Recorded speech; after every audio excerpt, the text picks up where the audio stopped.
Welcome back to the 3-Minute AI Tip. So far, we're on episode 2, one AI myth deads, hopefully. No data center, no lawsuit, no hand waving, just the thing that actually works for businesses built in front of you. We're going to go through the process right now. The last episode, I said AI isn't magic. It's a statistical prediction. And if the answer is already in a column in your data, you should fit the model to it, not prompt to try to find it. Fair enough. Today, I'm going to walk through an example, end-to-end churn. We're going to start with a table that you have in your business, CSV, one row per customer, say 8,400 of them. 6 things you already know: tenure, plan, support tickets, last login, monthly spend, and the last column, did they leave?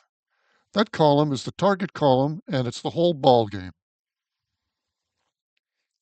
Now we define the prediction precisely.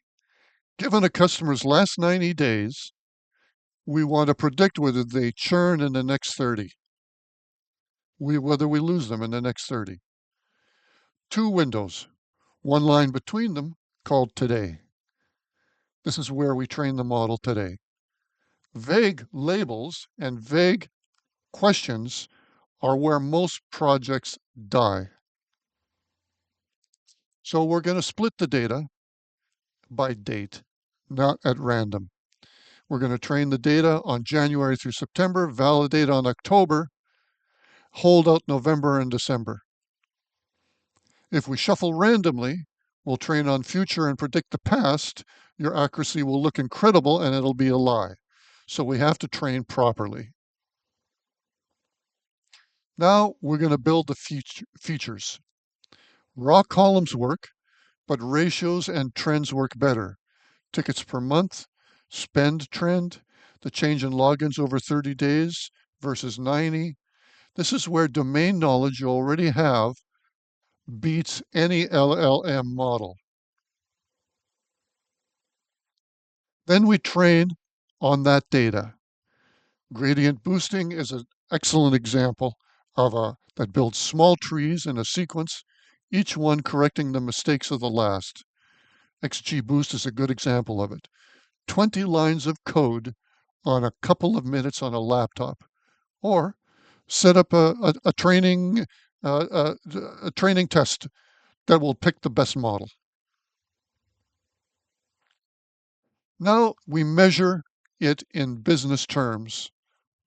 We rank every customer by risk, and we cut the list into 10 buckets. The top buckets hold 48% of everyone who actually left.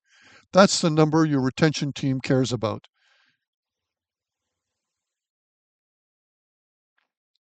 Unlike a prompt, this tells you why. The model tells you why. This customer, 83% risk. This customer is billed on a model, 83% risk, driven by logins falling off a cliff, 3 support tickets last month, and a month-to-month plan. Tenure pulls the other way. Those are reason codes, and they tell your team what to say on the call.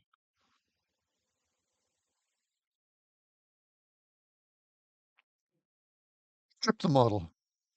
A weekly job scores everyone, takes the top 200 and drops them into a retention queue with reasons attached. Same answer twice, no per row API bill. That's the whole loop.